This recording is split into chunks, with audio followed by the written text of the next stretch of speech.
बिस्मिल्लाहिर्रहमानिर्रहीम। अस्सलाम वालेकुम स्टूडेंट्स।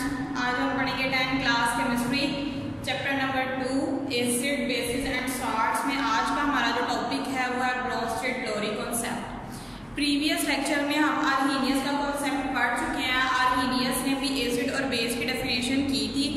आर्हीनियस के मुताबिक एसिड एक ऐसी शय है जो कि एक्वस सोल्यूशन में हाइड्रोजन आयन देती है और बेस एक ऐसी शय है जो कि एक्वस सोल्यूशन में hydroxyl ion OH ion provide करती है। तो इसको अगर कोई भी चीज़ है और उसका एक्वस सोल्यूशन बना लें, वो हाइड्रोजन आयन प्रोवाइड करेगी तो वो एसिड, अगर हाइड्रोक्सिल आयन प्रोवाइड करेगी तो बेस। लेकिन आर्हीनियस के कॉन्सेप्ट की कुछ लिमिटेशंस लागू हो गई थी, जैसे कि सल्फर डाइऑक्साइड और अमोनिया, ये इनमें हाइड्रोजन नहीं पाया जाता, हाइड्रोक्सिल आयन नहीं पाया जाता, इनको एसिड और बेस कहा गया है। लेकिन इनमें आर्हीनियस के कॉन्सेप्ट पे ये वाली जो सब्सटेंसेज हैं ये पूरा नहीं उतरते। तो ब्रोंस्टेड-लोरी कॉन्सेप्ट आया। आर्हीनियस की लिमिटेशन को मद्देनजर रखते हुए ब्रोंस्टेड-लोरी ने अपना कॉन्सेप्ट पेश किया। जैसे कि नाम से जाहिर हो रहा है कि ब्रोंस्टेड-लोरी दो अलग अलग इंसान हैं, अलग अलग साइंटिस्ट हैं। 1923 में इन्होंने अपना कॉन्सेप्ट पेश किया। डेनिश केमिस्ट ब्रोंस्टेड, डेनमार्क का रहने वाला था ये, and English chemist Lowry, England का रहने वाला था लोरी। इन दोनों ने मिलकर एसिड और बेस के कॉन्सेप्ट पर काम किया और अपना जो नज़रिया पेश किया। लेकिन उन्होंने अपने जो नज़रिए की बेस थी वो रखी उन्होंने प्रोटॉन ट्रांसफ़र पर। अब प्रोटॉन किसको कहा गया है यहाँ पे? प्रोटॉन तो एटम का सब एटॉमिक पार्टिकल है, लेकिन यहाँ पे जो प्रोटॉन कहा गया है वो हाइड्रोजन को कहा गया है। अब क्यों कहा गया हाइड्रोजन को, देखते हैं। हाइड्रोजन का जो एटॉमिक नंबर है वो भी 1 होता है और एटॉमिक मास भी 1 होता है। जैसे कि हम जानते हैं कि एटॉमिक नंबर को रिप्रेजेंट करते हैं हम Z से, और एटॉमिक नंबर क्या होते हैं? Number of proton present in the nucleus of an atom. And mass number को हम रिप्रेजेंट करते हैं A से, और मैस नंबर क्या होता है? The sum of protons and neutron present in the nucleus of an atom. Proton और न्यूट्रॉन दोनों को ऐड करें तो हमारे पास मैस नंबर बन जाता है, और अगर खाली प्रोटॉन की बात करेंगे तो वो हमारे पास एटॉमिक नंबर होता है। अब देखिए, इसका अगर हमने एटम बना लिया हाइड्रोजन का, तो इसमें देखते हैं हम कितने प्रोटॉन है, कितने न्यूट्रॉन है और कितने इलेक्ट्रॉन है इसके अंदर। हम एटॉमिक नंबर और मैस नंबर से पता लगा सकते हैं। अब इसका एटॉमिक नंबर है 1, मतलब प्रोटॉन इसमें कितने आ गए? 1 आ गया। मैस नंबर इसका है 1, प्रोटॉन भी है और न्यूट्रॉन भी है। तो हम किस तरह से सम इनका फाइंड करते हैं? जितने प्रोटॉन होते हैं मैस नंबर में से हम उसको माइनस कर देते हैं, हमारे पास न्यूट्रॉन आ जाते हैं। अब प्रोटॉन यहाँ पे अगर प्रोटॉन की जगह हम 1 लिखें, क्योंकि प्रोटॉन तो 1 ही है, तो मैस नंबर इसका 1, और ऐड हमें न्यूट्रॉन कोई भी नहीं करेंगे, 0 ऐड करेंगे तभी 1 आएगा। तो मतलब 1 में ऐड कर दें हम 0 तो हमारा आंसर क्या आएगा? 1। तो मतलब इसका मैस नंबर क्या बन जाएगा? फिर 1 बन जाएगा। तो न्यूट्रॉन कितने इसके अंदर? 0, कोई भी न्यूट्रॉन नहीं है, और जितने प्रोटॉन होते हैं उतने ही इलेक्ट्रॉन होते हैं। Number of protons equal to number of electron. तो प्रोटॉन 1 है और इलेक्ट्रॉन भी कितने होंगे इसके अंदर? 1 होंगे। तो इसको इस वजह से हम प्रोटॉन कहते हैं, क्योंकि इसके न्यूक्लियस में कोई भी न्यूट्रॉन नहीं होता, सिर्फ प्रोटॉन होते हैं और वो भी 1 होता है। इस वजह से हम हाइड्रोजन को प्रोटॉन का नाम देते हैं। और इन्होंने अपनी बेस रखी प्रोटॉन ट्रांसफर पर। उन्होंने कहा कि अगर कोई भी सब्सटेंस है वो प्रोटॉन को ट्रांसफर करता है तो वो एसिड है, और अगर प्रोटॉन को गेन करता है, एक्सेप्ट करता है, तो वो बेस है। अब हम देखते हैं इसके एसिड और बेस के एग्जांपल्स के साथ हम उसकी डेफिनेशन को समझते हैं। ब्रोंस्टेड-लोरी ने जो एसिड की डेफिनेशन की थी वो क्या कहा था उन्होंने? N acid is a substance. Acid एक ऐसी शय है। अब जो सब्सटेंस है उसमें मॉलिक्यूल भी आ सकता है और आयन भी आ सकता है। अब हम पहले मॉलिक्यूल और आयन को समझ लेते हैं। मॉलिक्यूल क्या होता है? मॉलिक्यूल एक ऐसा सब्सटेंस है जब 2 एटम आपस में मिलते हैं और कोवलेंट बॉन्ड उनमें बनता है तो उसको हम बोलते हैं मॉलिक्यूल। अब कोवलेंट बॉन्ड जब इलेक्ट्रॉन्स की शेयरिंग होती है तो उनके दरमियान में जो बॉन्ड होता है वो कोवलेंट बॉन्ड होता है। जब 2 एटम इस तरह से आपस में मिले कि उनके दरमियान इलेक्ट्रॉन्स की शेयरिंग हो जाए तो वो कोवलेंट बॉन्ड बन जाता है, और उसके रिजल्टेंट जो भी प्रोडक्ट हमारे पास बनता है उसको हम बोलते हैं मॉलिक्यूल। मतलब कोई भी अगर 2 एलिमेंट आपस में इस तरह से मिले हुए हैं कि उनके दरमियान में कोवलेंट बॉन्ड बन रहा है, शेयरिंग वाला बॉन्ड बन रहा है, तो उसको हम बोलते हैं मॉलिक्यूल। और आयन हम किसको बोलते हैं? कि जब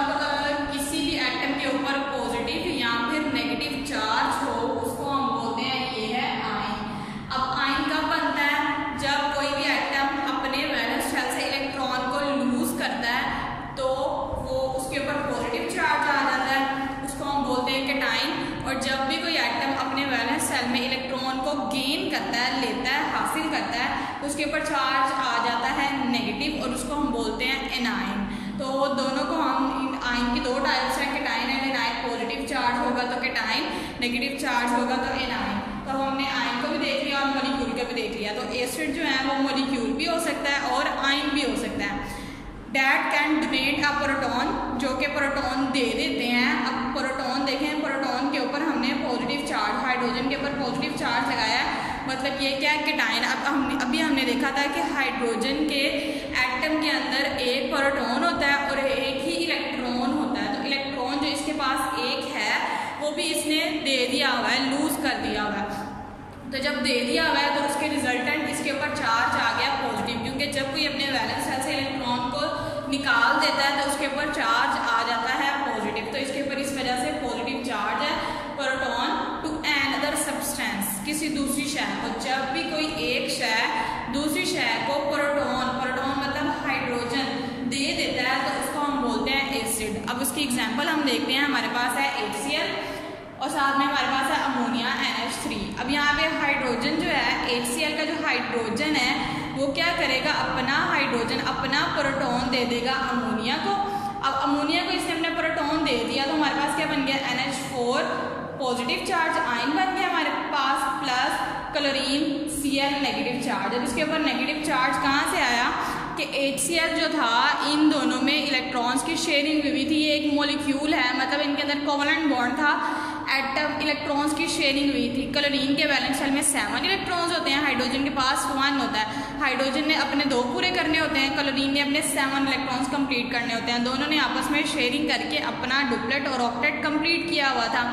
अब जब ये दोनों आपस में टूटता है, इनका बॉन्ड जो है वो ब्रेक होता है, तो क्लोरीन क्या करता है, हाइड्रोजन का भी इलेक्ट्रॉन ले लेता है और रिजल्टेंट इसके ऊपर चार्ज आ जाता है नेगेटिव। इसके वैलेंस शेल में 8 इलेक्ट्रॉन्स कंप्लीट हो जाते हैं, जबकि जो हाइड्रोजन है इसके जो अपना एक इलेक्ट्रॉन था वो तो क्लोरीन ने ले लिया, तो अब ये बिल्कुल फ्री हो जाता है, तो ये आ जाता है इसके ऊपर, तो इसके ऊपर चार्ज आ जाता है पॉजिटिव। अब यहाँ पे देखिए जरा, एसिड क्या है, यहाँ पे इलेक्ट्रॉन को क्या किया, प्रोटॉन को क्या किया, उसने डोनेट कर दिया, प्रोटॉन डोनेट कर दिया, तो HCl क्या कहलाएगा, ये क्या है, एसिड। क्योंकि एसिड की डेफिनेशन क्या है कि जो प्रोटॉन को डोनेट कर दे, एक सब्सटेंस दूसरे सब्सटेंस को प्रोटॉन डोनेट कर दे, तो हमारे पास कहलाता है एसिड। तो यहाँ पे एसिड जो है वो कौन है, HCl एसिड है। अब हम बात करते हैं बेस की। अब बेस इज अ सब्सटेंस में मॉलिक्यूल भी हो सकता है, आयन भी हो सकता है। डैट कैन एक्सेप्ट, जो कि हासिल करती है एक प्रोटॉन फ्रॉम अनदर सब्सटेंस, किसी दूसरी शय से। अब एसिड में हमने देखा था कि जो डोनेट कर दे वो एसिड है और जो एक्सेप्ट कर ले वो बेस है।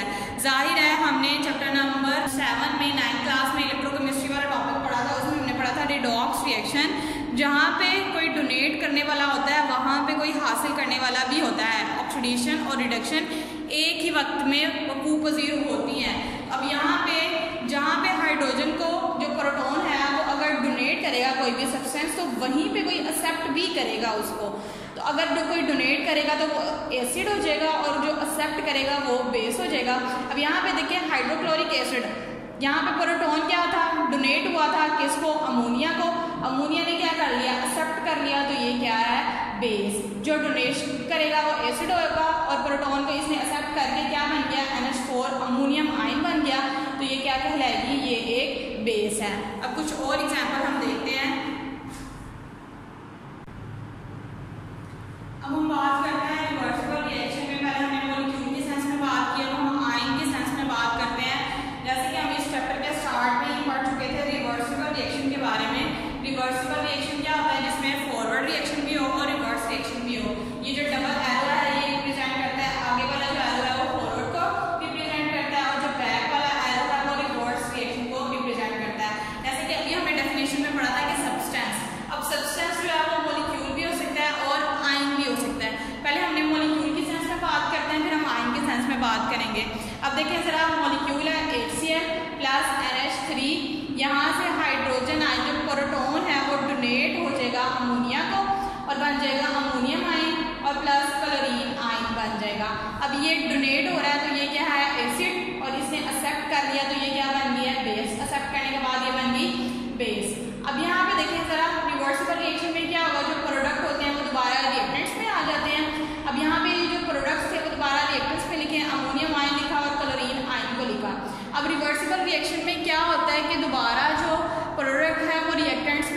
हो जाते हैं। अब ये प्रोडक्ट है, इन्होंने दोबारा इन रिएक्टेंट्स में चेंज हो जाना है। तो अब ये जो अमोनियम आयन था ये क्या करेगा, दोबारा से अपना हाइड्रोजन जो प्रोटॉन है वो डोनेट कर देगा क्लोरीन आयन को। अब जब डोनेट कर देगा तो NH4 है तो क्या बन जाएगा NH3, और Cl जो है वो क्या बन जाएगा HCl बन जाएगा। अब यहाँ पे देखें इसने डोनेट किया है, तो जो डोनेट करता है प्रोटॉन को वो एसिड कहलाता है, और जो क्लोरीन है इसने एक्सेप्ट किया है, तो एक्सेप्ट कर लिया तो ये क्या कहलाएगा बेस। अब देखें ऊपर वाले रिएक्शन में जो फॉरवर्ड रिएक्शन है उसमें जो अमोनियम आयन था वो बेस है, लेकिन रिवर्स रिएक्शन में ये क्या है एसिड है। यहाँ पे HCl एसिड, लेकिन रिवर्स रिएक्शन में HCl क्या है बेस है। जब फॉरवर्ड में बात करेंगे तो वो मॉलिक्यूल के सेंस में बात करेंगे, और जब रिवर्स में बात करेंगे तो वो फिर आयन के सेंस में बात करेंगे। जैसे कि हमने डेफिनेशन में पढ़ा था कि सब्सटेंस जो है वो मॉलिक्यूल भी हो सकता है और आयन भी हो सकता है। तो फॉरवर्ड में जब हम जाएंगे तो वो मॉलिक्यूल है, और जब हम रिवर्स में आएंगे तो वो हमारे पास आयन के सेंस में बात होती है। एक और एग्जांपल लेते हैं हम, जिसमें हाइड्रोक्लोरिक एसिड है, वाटर है। अब ये दोनों जब आपस में रिएक्ट करेंगे, जब हाइड्रोक्लोरिक एसिड अपना प्रोटॉन जो है वो डोनेट कर देगा वाटर को, तो वाटर कन्वर्ट हो जाएगा हाइड्रोनियम आयन में, और प्लस क्लोरीन अकेला रह जाएगा, क्लोरीन आयन बन जाएगा। इसमें देखिए यहाँ पे प्रोटॉन डोनेट हुआ है तो हाइड्रोक्लोरिक एसिड क्या कहलाएगा एसिड कहलाएगा। वाटर ने एक्सेप्ट कर लिया है प्रोटॉन को तो वो क्या कहलाएगा बेस। ये था फॉरवर्ड रिएक्शन। अब हम रिवर्स रिएक्शन में बात करते हैं, जब प्रोडक्ट दोबारा से रिएक्टेंट्स में आ जाएंगे। अब जो हाइड्रोनियम आयन है ये क्या करेगा, दोबारा से अपना जो प्रोटॉन है वो क्लोरीन आयन को डोनेट कर देगा। जब डोनेट कर देगा तो ये क्या कहलाएगा एसिड, और डोनेट करने के बाद ये किस फॉर्म में आ जाएगा, दोबारा H2O की फॉर्म में आ जाएगा। जिस तरह से हमारे रिएक्टेंट थे H2O बन जाएगा ये। और जब ये अपना प्रोटॉन, एक हाइड्रोजन जो प्रोटॉन है वो इसको डोनेट कर देगा तो ये किस फॉर्म में आ जाएगा, फिर दोबारा से HCl की फॉर्म में आ जाएगा, जैसे कि ऊपर रिएक्टेंट थे। अब यहाँ पे देखिए जरा एसिड कौन है और बेस कौन है। हाइड्रोनियम आयन ने अपना प्रोटॉन डोनेट कर दिया तो वो क्या कहलाएगा एसिड कहलाएगा। क्लोरीन ने एक्सेप्ट करने के बाद HCl की फॉर्म में, हाइड्रोक्लोरिक एसिड की फॉर्म में आ गया तो ये क्या कहलाएगा बेस। देखिए जरा ऊपर जो फॉरवर्ड रिएक्शन था उसमें हाइड्रोक्लोरिक एसिड जो था वो एसिड की फॉर्म में था, लेकिन यहाँ पे रिवर्स रिएक्शन में हाइड्रोक्लोरिक एसिड किस फॉर्म में है, बेस फॉर्म में है। यहाँ पे हाइड्रोनियम आयन बेस था क्योंकि इसने एक्सेप्ट किया था। यहाँ पे जो रिवर्स रिएक्शन है यहाँ पे उसने क्या किया, डोनेट किया, तो वो क्या कहलाएगा एसिड कहलाएगा। फॉरवर्ड में मॉलिक्यूल होते हैं और रिवर्स में आ जाते हैं आयन। फॉरवर्ड में जो एसिड और बेस होता है और रिवर्स में वही जो है वो ऑपोजिट हो जाता है, जो एसिड होता है वो बेस बन जाता है और जो बेस होता है वो एसिड बन जाता है। अब हमारे पास जो दो डेफिनेशन है, कॉन्जुगेट एसिड और कॉन्जुगेट बेस। अब पहले हम कॉन्जुगेट को समझ लेते हैं। कॉन्जुगेट मतलब रिलेशन, किसी दूसरी सब्सटेंस के साथ ताल्लुक होना, उसको हम बोलते हैं कॉन्जुगेट। अब ताल्लुक किसके साथ होगा, एसिड का बेस के साथ और बेस का एसिड के साथ। अब आप conjugate acid is a species, conjugate acid जो है वो एक ऐसी स्पीशी है form by accepting a proton by a base. जब कोई बेस प्रोटॉन को एक्सेप्ट कर लेती है तो वो क्या कहलाता है फिर कॉन्जुगेट एसिड। जिस तरह देखें ये रिएक्शन है HCl का, वाटर प्रोटॉन डोनेट हो गया वाटर को, तो डोनेशन ऑफ प्रोटॉन कौन होता है, वो एसिड होता है, और जो एक्सेप्ट कर लेता है वो बेस होता है। अब यहाँ पे जब एक्सेप्ट इसने कर लिया तो ये किस फॉर्म में आ गया, H3O की फॉर्म में आ गया, और यहाँ पे जब इसने डोनेट कर दिया तो ये किसकी फॉर्म में आ गया, खाली Cl की फॉर्म में आ गया, आयंस की फॉर्म में आ गया। अब देखिए यहाँ पे ये बेस है, ये बेस है, इसने एक्सेप्ट कर लिया था। अब बेस ने जब प्रोटॉन को एक्सेप्ट कर लिया है तो वो क्या कहलाएगा conjugate acid, C for conjugate, A for acid. और जब एसिड ने डोनेट कर दिया तो वो कहलाएगा कॉन्जुगेट बेस। अभी हम बेस की डेफिनेशन देखते हैं, अभी सिर्फ एसिड की देखेंगे कि कॉन्जुगेट एसिड क्या चीज है। जब एक बेस प्रोटॉन को एक्सेप्ट कर ले दिया है तो वो बेस ही है, लेकिन हम जब कॉन्जुगेट एसिड उसको बोलेंगे, क्यों बोलेंगे, क्योंकि उसने किससे एक्सेप्ट किया है, वो एसिड से एक्सेप्ट किया है। बेस ने प्रोटॉन किससे एक्सेप्ट किया है, एसिड से। एसिड के साथ उसका ताल्लुक बन गया, ताल्लुक किसके साथ बना है, एसिड के साथ बना है, तो इस वजह से हम उसको नाम देंगे कॉन्जुगेट एसिड का।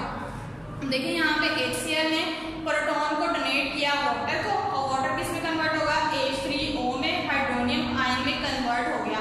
अब यहाँ पे ये बेस है, अब बेस ने प्रोटॉन क्या कर लिया, एक्सेप्ट कर लिया, वो क्या कहलाएगा फिर कॉन्जुगेट एसिड। कॉन्जुगेट एसिड हो गया। अब हम देखते हैं कॉन्जुगेट बेस। अब हम बात करते हैं कॉन्जुगेट बेस। अब conjugate base is a species form by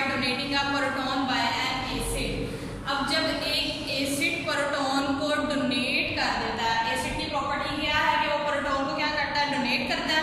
अब जब वो प्रोटॉन को डोनेट कर देगा तो वो क्या कहलाएगा, फिर कॉन्जुगेट बेस कहलाएगा। जिस तरह देखें HCl प्लस H2O एग्जाम्पल, तो हमारे पास क्या बना है H3O और हाइड्रोनियम आयन और क्लोरीन आयन बन गया। एसिड ने क्या किया, प्रोटॉन को डोनेट कर दिया तो वो एसिड है, डोनेट करने के बाद वो क्या बन गया, कॉन्जुगेट बेस, क्योंकि डोनेट किसको किया था, बेस को किया था, बेस के साथ ताल्लुक बना तो उसको हम कहेंगे फिर ये क्या कहलाएगा, कॉन्जुगेट बेस। वैसे ये बेस ही है लेकिन कम जब कॉन्जुगेट एसिड है, लेकिन जब कॉन्जुगेट के सेंस में बात करेंगे तो क्या कहलाएगा, फिर कॉन्जुगेट बेस कहलाएगा। अब यहाँ पे इसने एक्सेप्ट किया था प्रोटॉन एसिड के साथ तो ये बेस है। अब एसिड से प्रोटॉन एक्सेप्ट किया था, रिलेशनशिप किससे बना, एसिड से, तो इसे हम क्या बोलेंगे, फिर कॉन्जुगेट एसिड बोलेंगे। सिंपली अगर हम कहें तो जो एसिड होगा वो कॉन्जुगेट बेस और जो बेस होगा वो कॉन्जुगेट एसिड कहलाएगा। जब हमारे पास प्रोडक्ट बन जाएंगे उनमें ये कहलाएगा। अब देखिए कुछ और एग्जांपल्स हम लेते हैं। हमारे पास है एसिडिक एसिड का फॉर्मूला है CH3COOH प्लस हमारे पास वाटर है H2O, और जब ये इनमें क्या रिएक्शन होगा, यहाँ से जो हाइड्रोजन है, प्रोटॉन है, वो डोनेट हो जाएगा वाटर को। अब डोनेट कर देगा एसिडिक एसिड तो वो क्या कहलाएगा, एसिड कहलाएगा। वाटर एक्सेप्ट कर लेगा तो वो क्या कहलाएगा, बेस कहलाएगा। लेकिन जब हमारे पास ये प्रोडक्ट बनेंगे तो ये कॉन्जुगेट के सेंस में किस तरह से बात करेंगे।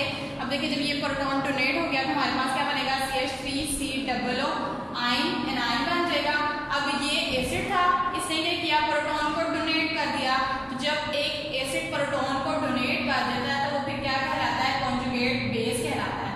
और जब बेस प्रोटॉन को एक्सेप्ट कर लेती है तो वो क्या कहलाती है, फिर कॉन्जुगेट एसिड। पहले ये वाटर था और अब किस फॉर्म में आ गया, H3O हाइड्रोनियम आयन के फॉर्म में आ गया। एक एग्जांपल हमारे पास H2O, वाटर किस तरह से बनता है, दो हाइड्रोजन और एक ऑक्सीजन से, एक ऑक्सीजन मॉलिक्यूल से। H2O इसने क्या किया, अपना जो हाइड्रोजन प्रोटॉन था वो डोनेट कर दिया अमोनिया को। अमोनिया किस में कन्वर्ट हो गया, अमोनियम आयन में, और प्लस वाटर जब हमारे पास एक हाइड्रोजन चला जाएगा तो हमारे पास क्या बनेगा, OH हाइड्रोक्सिल आयन बचेगा। अब यहाँ पे वाटर ने डोनेट किया तो वो क्या कहलाएगा, एसिड। अमोनिया ने एक्सेप्ट किया तो वो क्या कहलाएगा, बेस। लेकिन अब इसने बेस ने एक्सेप्ट करने के बाद तो वो क्या कहलाएगा, कॉन्जुगेट एसिड, और एसिड डोनेट करने के बाद क्या कहलाएगा, कॉन्जुगेट बेस कहलाएगा।